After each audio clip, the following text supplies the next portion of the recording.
everyone, welcome to episode 56 of the So Not Scary series.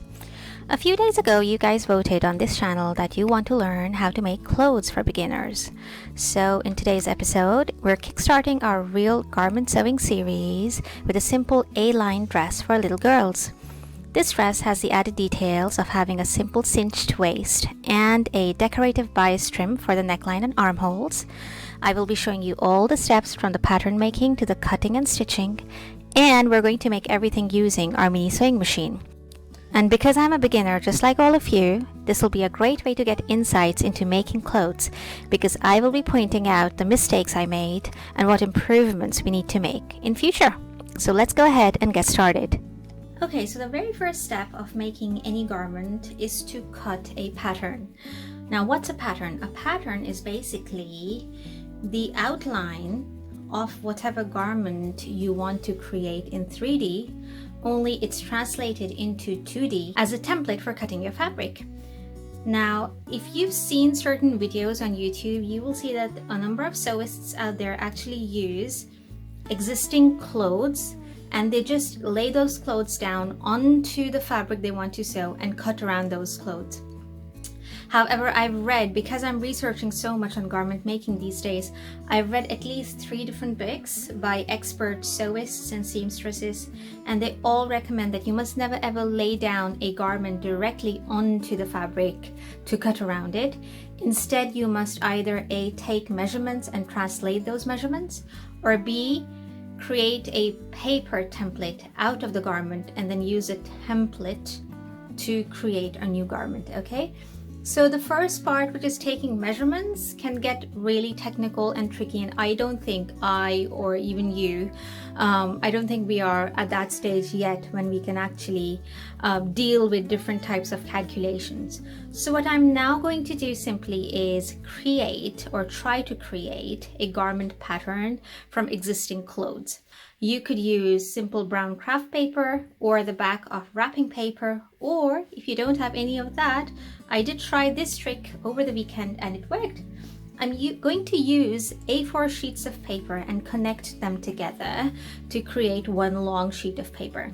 So here, I hope you can see that against the white background of my desk, I've got 2 sheets of A4 sized papers. I'm actually going to add another sheet on this side as well, and I'm just going to tape these papers together. Let's do that. Okay, so can you guys see I've connected these 2 sheets of paper using this white painter's tape. It's this cheap paper tape that's really easily available at pound shops and dollar stores.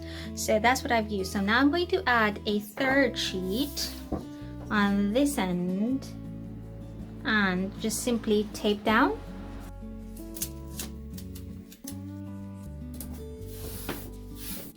Okay, so I've now prepared 1 long sheet of paper connecting 3 A4 sheets. I'm going to create another identical set using 3 A4 sheets of paper and get back to you. So here I've got a big towel, like a bath sheet, and I'm going to open it up and lay it out flat on my desk.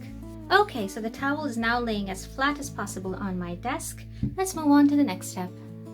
Okay, so after placing my 2 long sheets of paper as perfectly as possible on top of the towel, I'm just going to quickly anchor these sheets down using some pins. So I'm going to take a pin, and you know how we laid that towel down? So that pin is just going to very gently anchor our sheets in place. Here we go.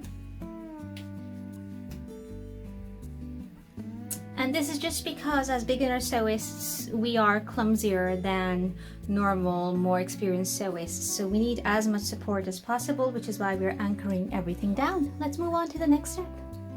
Okay, so here I've got my daughter's old top. My daughter is 8 years old, and this top just about fits her. Okay, now we know that the mini sewing machine cannot sew stretchy fabrics very well. So you want to make sure that you get a woven fabric top or a woven fabric garment. Okay, so as you can see, there's hardly any stretch here. I know this is woven cotton, okay? And what we are going to now do is trace the pattern from this garment, leaving out the sleeves. Because we're beginners, so right now we're not going to do any sleeves. We're going to create a simple A-lined top. Let's do that. Now, as you can see, every garment, especially tops, have at least two pieces to them. This is the front piece and that's the back piece, okay? And usually the front and the back pieces differ in their necklines as well as the cut or the curvature of their armhole, okay? Typically, the armhole of the front is deeper or sharper compared to the back. And similarly, the neckline is also deeper than the back neckline, okay? So what we have to do is create two different pattern pieces for the front and the back. We'll start with the front. So what we have to do is actually fold this garment onto itself lengthwise, like so. And we're going to match up the seams all the way from the armpit down to the edge or the hem.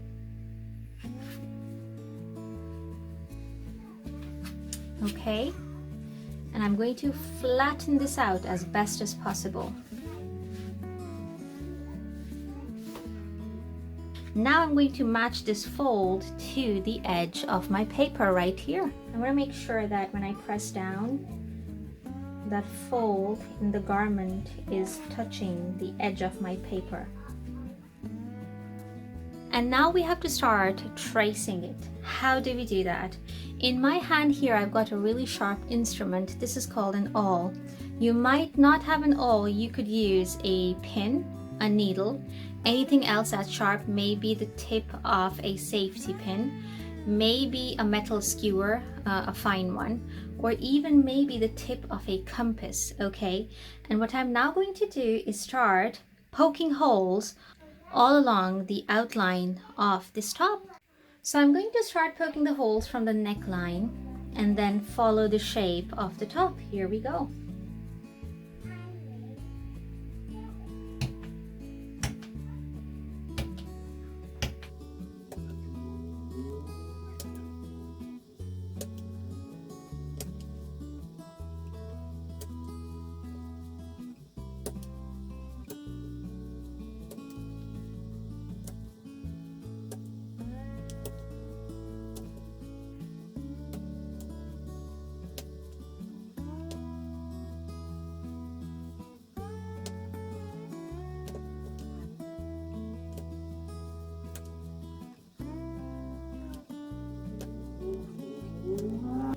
Okay, so now we've approached the edge of the shoulder and we're approaching the sleeve.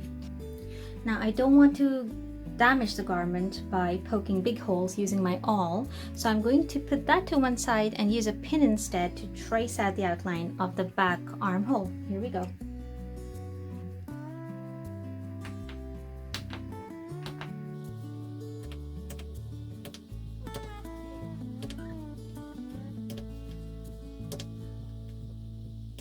I'm going to continue down the bodice, okay?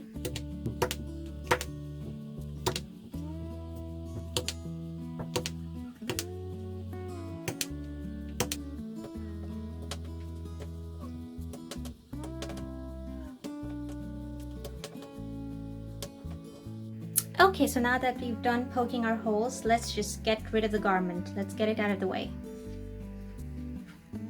And let me show you what we've done so far. Here, I hope you guys can see the little spots that we've created. So that there is the back neckline, okay? Those dots follow the front neckline, okay?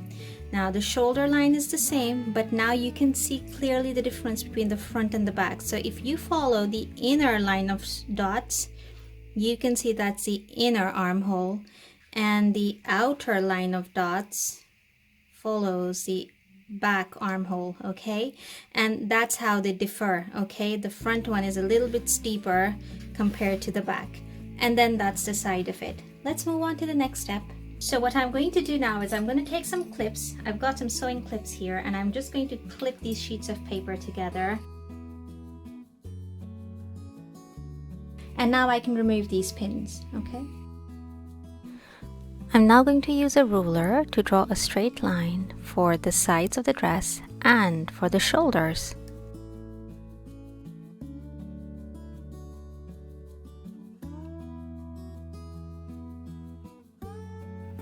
I'm now going to freehand the curves of the armholes. Now you could do this with French curves, and indeed I do have French curves at home myself, but I want to keep this as beginner friendly as possible, and I'm assuming, or I'm going to assume, that you don't have French curves.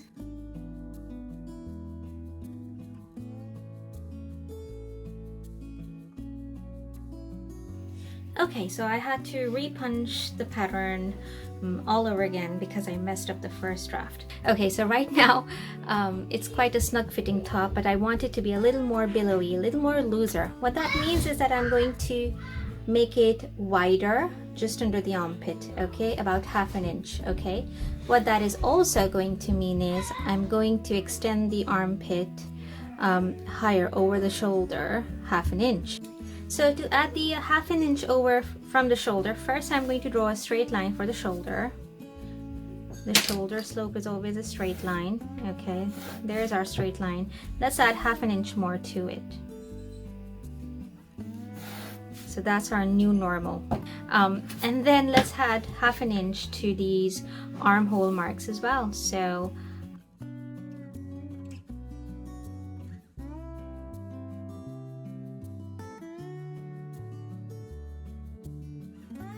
that's the original side of the top. Now let's grow it further out 1/2 inch.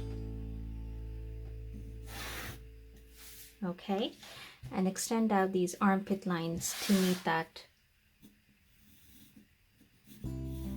Now we need to add the seam allowances. The seam allowance is the amount of fabric we need on all sides so that we are able to sew it so that our finished product is this size, okay? So my seam allowance, I'm planning to keep 1/2 inch. So once again, we're going to add on another 1/2 inch to everything, okay? And after that, we're going to talk about the neckline. Let's do that. So I've now traced out the neckline with red as well. And as you can see, although the actual holes went this way, I opened up the neckline about 1/2 inch on either side, okay? Just because it's a woven fabric and I want it to slip easily over my daughter's head. So from the armpit, I drew out a line which is a little bit steeper and moves outwards from the body, okay? And it extends out nice and long to create an A-line dress shape. Now let's just finish off with the hem. For the hem, I dropped a vertical line onto one long edge of my piece of paper and then extended this line upwards to meet the side of the dress form. Then, using freehand drawing, I drew a gentle curve to taper the hem off. I'm now cutting out the back pattern piece slowly and carefully, making sure that the bottom blade of my pair of scissors is constantly in contact with the table. And after I cut it out, I make sure that I label it, and I also label the fold line. And just like that, I also cut out the front pattern piece by making sure that the neckline and the armholes are deeper than the back. And again, I label both the pieces.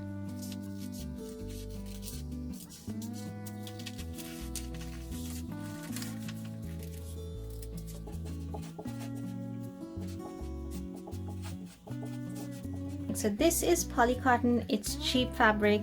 It's not the best quality out there, but the print is cute, as you can see, okay? Let's start with the front. The fabric length needs to be long enough so that our pattern can lay down vertically on top of it. So if you look right here, the hem of my pattern can easily sit inside of the fabric, okay? And at the top, my shoulder, or the shoulder of the pattern, can sit easily inside the fabric. So I need a length of fabric no longer than slightly longer than this pattern, which is roughly thereabouts, okay? So I'm going to give a little nick in the fabric right there. So there's the nick, and now I'm going to rip the fabric straight across. And now I know this fabric is definitely long enough to fit the front of my dress. So the next question is, how wide should my fabric be? Well, obviously it needs to be wide enough to fit 2 widths of these pattern pieces so that we can make one full piece. So I folded this fabric in half vertically, as you can see here. Okay, that's the fold. Let's see if it fits 1/2. Yeah, it'll fit 1/2 easily. Okay, So what I'm going to do is now give this fabric a little nick here and rip the fabric vertically. Now make sure that it's laying down nice and flat. And as you would know, I've already washed and dried the fabric earlier on so that it doesn't shrink much, okay? So now that is folded over, that's our fold, okay? I'm gonna take my pattern piece and see where I wrote fold. I'm going to place that on the fold, which is pretty self-explanatory, isn't it? And now we're going to place some heavy weights on the pattern piece so that we can cut around it without it shifting too much. Okay, so I went hunting around my kitchen and I found some plates. Now, I know these are not ideal pattern weights, but hey, beggars can't be choosers. I don't have any weights. So I'm going to take these little plates and lay them down flat on the pattern piece. And hey, in the future we can always buy or make pattern weights, can't we? So those plates are laying down nice and flat. Now we can start cutting around our pattern. So we're going to start here and go in a clockwise direction, and then we can change directions if we need to as well. I'm going to use my fabric scissors to cut the fabric really slowly and carefully, making sure that the bottom blade is in constant contact with the table. I'm going to shift directions if I need to, and I can slide the plates out of the way in order to get as close as possible to the fabric as I cut. Okay, that's the front pattern piece all cut out. I'm going to repeat the same for the back pattern piece and get back to you.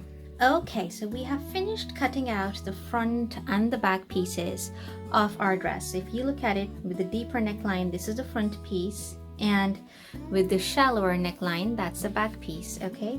Now there's one last thing that we need to cut out of fabric, and what is that? That is bias binding. Now let me show you what that is.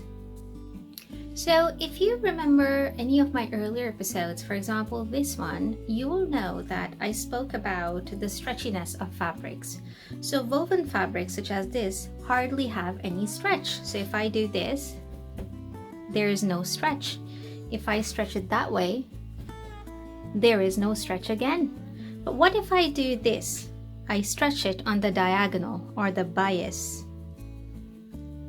Do you see? The fabric is displaying elastic qualities, and this is called the bias, okay?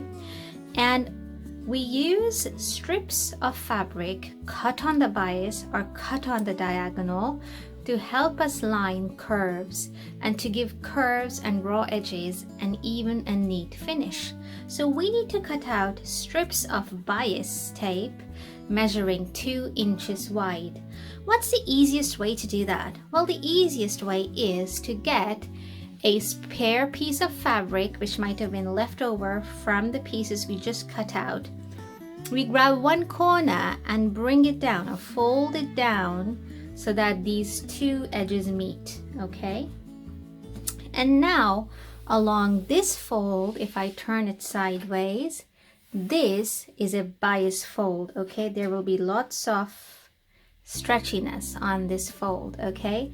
And when we start cutting strips parallel to this fold, we can get our nice bias strips. We need one long strip for the neckline because that's going to be the largest curve in our garment. We also need 2 smaller strips for the armholes, okay? Let's go ahead and do that. Okay, so here I've got a quilting ruler. You can pretty much use any ruler you want. Now if you see there's a fold here, okay? If I cut anything on the fold, it's actually going to be twice the width because half of it will be folded over onto the other side. So for my largest strip, I'm going to make 1-inch marks away from the fold line. And when I cut along those dots, it's going to give me a 2-inch strip, okay? Okay, our marking has been done. Now I'm going to cut out this strip. And it's going to end up measuring 2 inches wide. But we also need 2 more strips for the armholes. So this time I'm going to make a marking at 2 inches from this mark, okay? Right, that's good enough. Now we're going to cut along these 2 lines, okay? And when I cut through both these layers, okay, it's going to give me 3 strips of bias tape. Let's do that. I've got 3 strips of bias tape, and when I stretch it this way, you can see it's quite elastic. This is exactly what we're looking for. These 2 shorter strips are going to be for the armholes, and this longer one is going to be for the neckline. Okay, so I'm simply going to snip away this angled bit. There, that's just squared off the edge. I'm going to repeat the same with all the other strips. That's a good side. I'm going to flip it over and simply just fold it in half and give it a good press, okay, using a hot steam iron. So like that, and just giving it a good press. And I'm going to repeat it with all 3 strips. So I'm going to show you what they look like. Okay, so after ironing, that's what our strips look like. Okay, I folded each strip in half lengthwise and just given it a quick press, and that's what they look like. Let's move on to the next step. One final thing that we will do before starting to sew the actual garment is to first pick up the back piece. Remember, the back piece is the one with the shallower neckline, and what we're going to do is locate the middle of that neckline. How do we do that? We're simply going to fold the neckline over in half. Okay, and where it folds over, we know that is the middle. Okay, and right there in the middle, we're just going to give it a quick nick with our pair of scissors. So just like that. Can you see that notch against my finger?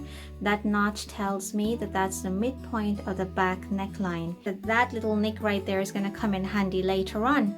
So now we're ready to sew, so let's get on with it. Beginning to sew this project is going to be super easy. We are going to sandwich both the front and the back pieces together with the good sides facing each other. Okay, so I've matched up the shoulders and I've quickly clipped the shoulders together to keep those 2 pieces together as accurately as possible. And now I'm also going to match up both the sides of the dress and clip them together. Okay, so our shoulders have been clipped together, and our sides have been clipped together too on both the sides. Okay, we can now move on to the next step, which is setting up our mini sewing machine. Okay, so we are now at our mini sewing machine, and I've threaded my sewing machine with good quality Coats and Moon thread for both the top and the bottom bobbin. I'm going to use my ruler and some washi tape to mark out the 1/2 inch seam allowance on my machine. There. So now I know that as long as I keep the edge of my fabric touching that tape, I will definitely be sewing a 1/2 inch seam. Let's move on to the sewing bit. Okay, so now we're going to start sewing our dress. This is one shoulder of the dress, okay, and I'm going to start by sewing both the shoulders. What I'm going to do is just simply sew a straight stitch across the top of that shoulder with 1/2 inch of seam allowance, okay, and I'm going to do a reverse kangaroo hop at the beginning and at the end. Let's go ahead and do that.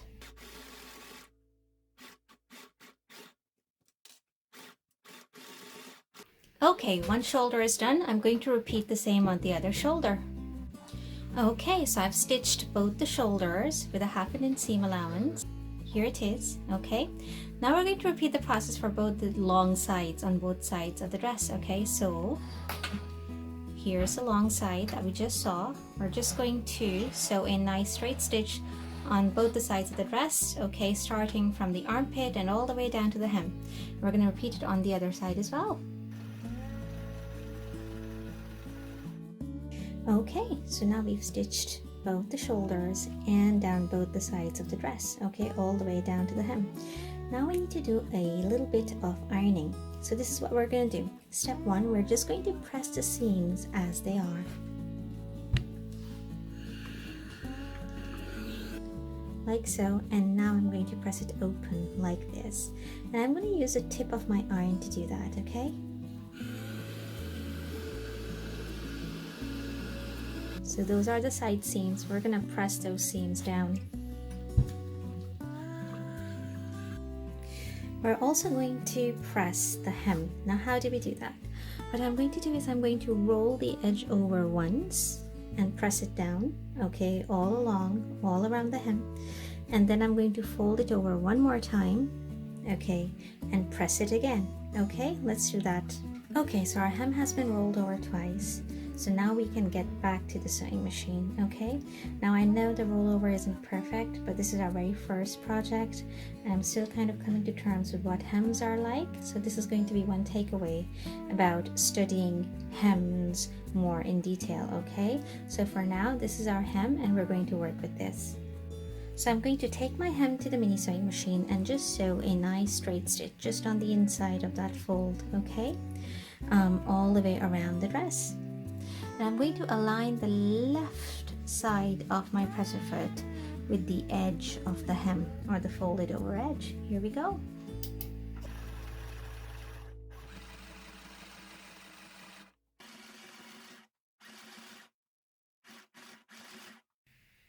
How neat is that? Really neat work, isn't it?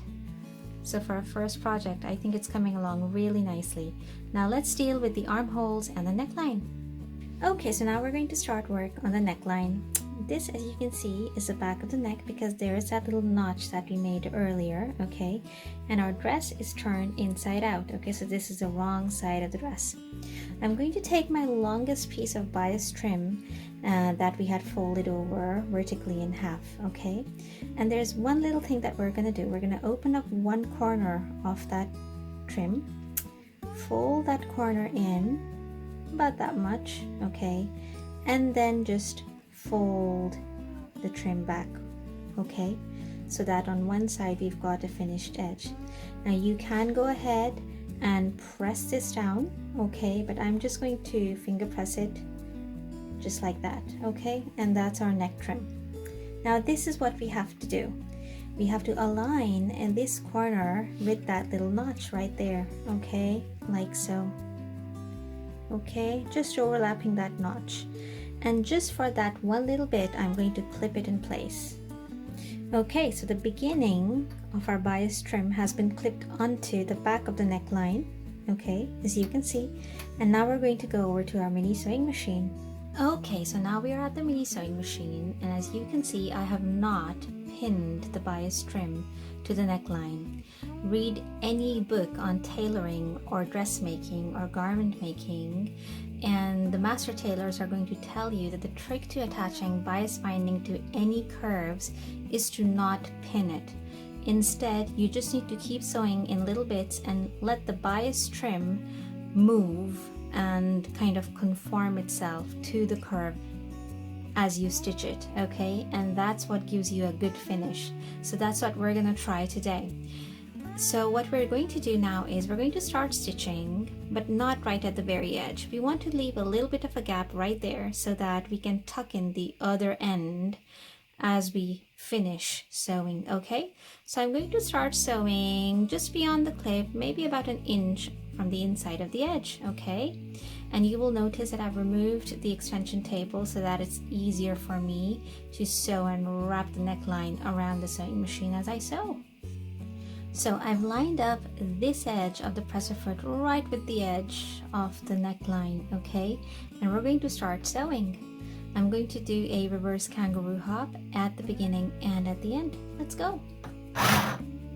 Now as you're sewing this, be prepared to only sew just a few stitches at a time, about 1 inch or 3/4 of an inch of the neckline at a time, okay? So we just have to keep aligning our bias trim with the edge of the neckline and sew. And we must not stretch the trim, rather we must let it do its own thing and follow the contours of the neckline.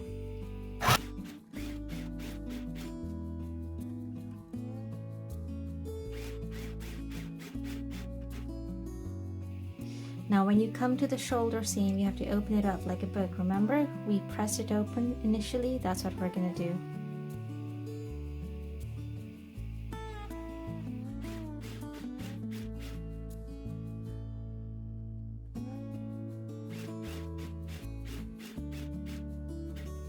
Okay, so now we're approaching the part of the neckline where it all started, okay? So that's the beginning of our neckline. So what we want to do is have a little bit more or a little bit extra overlapping. So maybe about this much, just about this much overlap around here, okay? And I'm going to snip off the extra bias. Maybe here, okay? Now what we have to do is, before we finish, we have to tuck it tuck this in between the folds of the initial bias tape. So when we approach this bit, we're going to open this bit like a book, tuck this in, and then close it, and then sew the whole thing together. Okay, now some people, what they do is they tuck it in, they sew this layer first, then they go back again, close the book, and then go over it one more time. But because we don't have the liberty of a reverse stitch or a back stitch, we're just going to sew the whole thing together. So let's do that, and we continue to sew. Now here we are coming across several layers, so you can press down on the presser foot.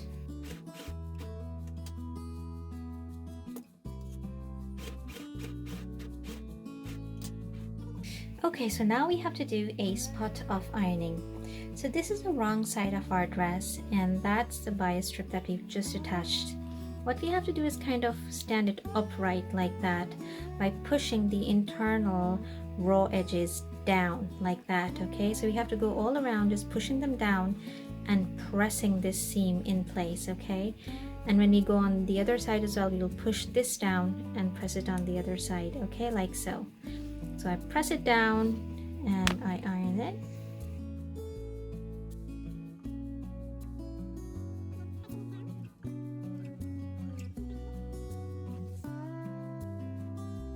Okay, so now we've pressed the neckline with the folds facing down. Okay, now we're going to flip the whole garment right side out. Okay, our dress is now right side out, and this is what we have to do. This is why this neckline is not just easy, but it also gives your garment a different spin compared to traditional necklines, because the bias itself becomes a decorative trim. So now what we have to do is fold this bias down and press it here. Okay, again following the curve. Fold it down in little bits. Press.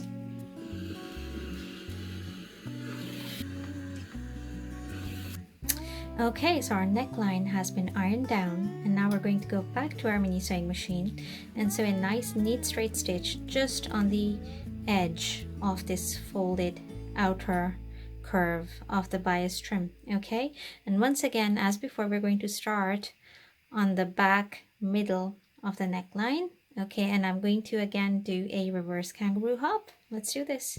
It's important to go really slow at this stage and just take about 4 or 5 stitches at the same time, okay, before you shift your fabric and you shift the layout of your garment. Okay,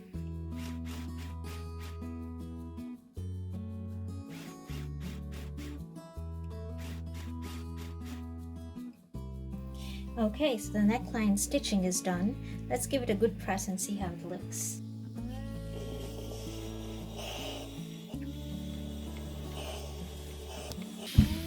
Wow, for a beginner's neckline, I say that's looking fabulous. Let's flip it over and check on the other side. Already I can spot one error, and that error is that I did not tuck in or fold over the bias trim where I was beginning it neatly enough. Okay, so that's one takeaway from this. But other than that, look at the neckline. Look how neat it is. Oh my, I'm really excited about this. I wasn't expecting it to be as good as this, because this is my first time making this neckline too. I'm really happy with the way this looks. So we're going to repeat the exact same process for both the armholes as well. And now you guys know how to make the neckline, you will know how to do the armhole as well. So let me do that and come back to you and show you what that looks like. Now for the waistline, I'm going to take a length of elastic and roughly wrap it around my daughter's waist to make sure that it fits comfortably. And then I'm going to tack the two ends in place by overlapping them slightly. And this way, this will turn the elastic into kind of like a little ring. And now I'm going to mark out pins at 4 equal distances around that ring by folding the elastic over twice and adding a pin to each corner of that fold. And this way I know that the elastic is divided up into perfect quarters. I'm now going to take my dress and mark out where the waistline is. And I eyeballed this by measuring that it's roughly about 2 toucan down from the neckline. And after marking that waist out, I'm also going to mark out the midpoint of the front and the back of the dress using some pins. Now I'll pass the dress through the elastic and station that elastic at the waistline using the same pins. And this way I know that my dress is equally being divided across the elastic. And now using my sewing machine, I'm going to sew the elastic on by holding it and stretching it with 2 hands and sewing along. And this will make sure that my ruffles created by the elastic are running equally around the dress. There it is. And now I'm going to turn the dress right side out and sew a top stitch all around as well. There it is, and I think it's finished off beautifully. The waistline is stretchy so my daughter can wear it comfortably. The neckline and armholes finished off beautifully, and there's the hemline as you can see. I hope you found this useful, guys, and that you picked up some ideas on how you too can start making some basic garments using your mini sewing machine. I made plenty of mistakes in this project, and this video has just gone on forever. So what I'm going to do is I'll put all the mistakes and their corrections into a PDF document and share them on my channel under the community tab. So watch out for that, because it'll give you further insights into what you need to watch out for when sewing the very first garment on the mini sewing machine. I am a beginner just like all of you, so if you think my method was too crazy or faulty, please forgive me. I'm learning just like all of you, and I'm studying at least 4 different books on tailoring at the moment, just so I can help you guys out as best as possible.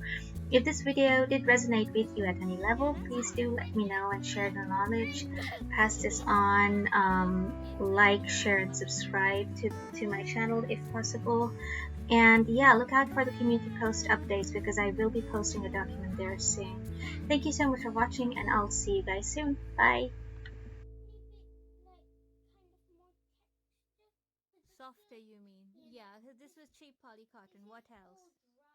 Uh huh. What else? So you want a different fabric?